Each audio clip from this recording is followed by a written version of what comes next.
اگر بدعت کو نہیں چھوڑیں گے، اللہ تعالیٰ نے جو بدترین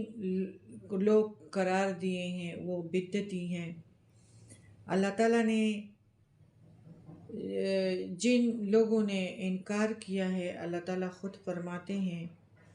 کہ سب ان کے گناہ معاف کیے جائیں گے، لیکن شرک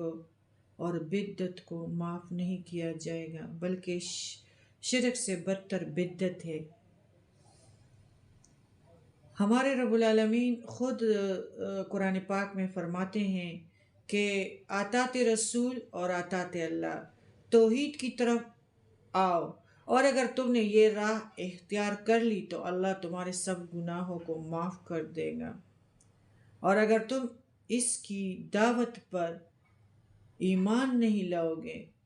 تو جو کچھ مدت تو تمہیں مہلت دے گا تاکہ تم اپنی حالت پر اچھی طرح غور و فکر کر کے اپنی اصلاح کر لو، اور اگر پھر بھی نہ سنبھلے تو تمہیں تباہ کر دوں گا۔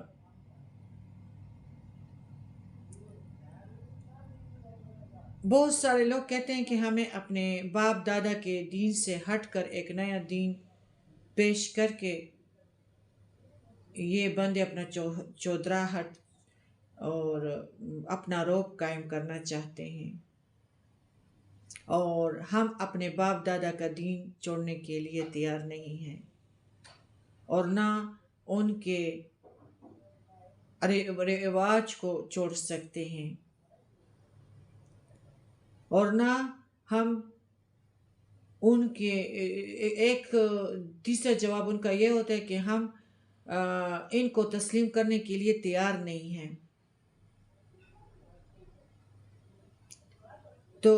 جو بندے اسی طرح ہے، اگر کلی دلیل بھی ان کے سامنے پیش کیا جاتا ہے اور قبول نہیں کرتے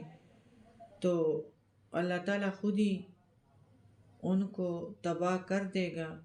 اور اللہ تعالیٰ نے خود فرمایا ہے کہ یہ ناشکرے ہیں کہ ان کے پاس دین آ چکا ہے، اور اگر اللہ تعالیٰ خود فرماتے ہیں کہ کچھ نہیں بگڑتا، میری خدائی میں کچھ فرق آتا ہے،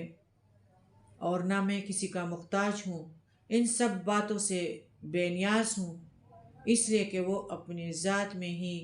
اللہ تعالیٰ قابل ستائش ہے، اس کے کارنامے ہی ایسے ہیں کہ کائنات کے ہر چیز اس کے گن گا رہی ہیں۔ اللہ تعالیٰ فرماتے ہیں کہ اے میرے بندو، اگر تمہارے اگلے پچھلے جنس و ان سب کے سب اعلیٰ درجے کے متقی بن جائیں تو اس سے میری بادشاہی میں کچھ اضافہ نہیں ہو جاتا، اور اگر سب کے سب اگلے پچھلے جنس و ان سے بدترین شخص جیسے ہو جائے تو اس سے میری بادشاہی میں ذرا برابر بھی کمی واقعہ نہیں ہوتی۔ تو پیارے نبی کریم صلی اللہ علیہ وسلم کے سنتوں سے انکار تو اپنے رب سے انکار ہے، اور اپنے آپ کو خود ہی آگ میں دھکیلنا ہے۔ ویسے بھوک اور سردی اور زور کو جس سے گناہ معاف نہیں ہوتے بات بدعت کی طرف جاتی ہیں،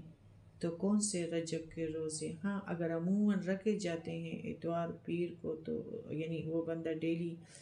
عادی ہیں، اور 13 14 15 کے ایام بیس کے روزوں کا عادی ہیں، تو اس طرح یہ نہیں، لیکن نیا نیا دین پیش کرنے والے جو ہیں وہ تباہ ہوں گے، یعنی ان کو اللہ تعالیٰ نے مہلت دیا ہے، باقی ان کی حالت بہت بگڑی ہوئی ہوگی قبر کی زندگی میں۔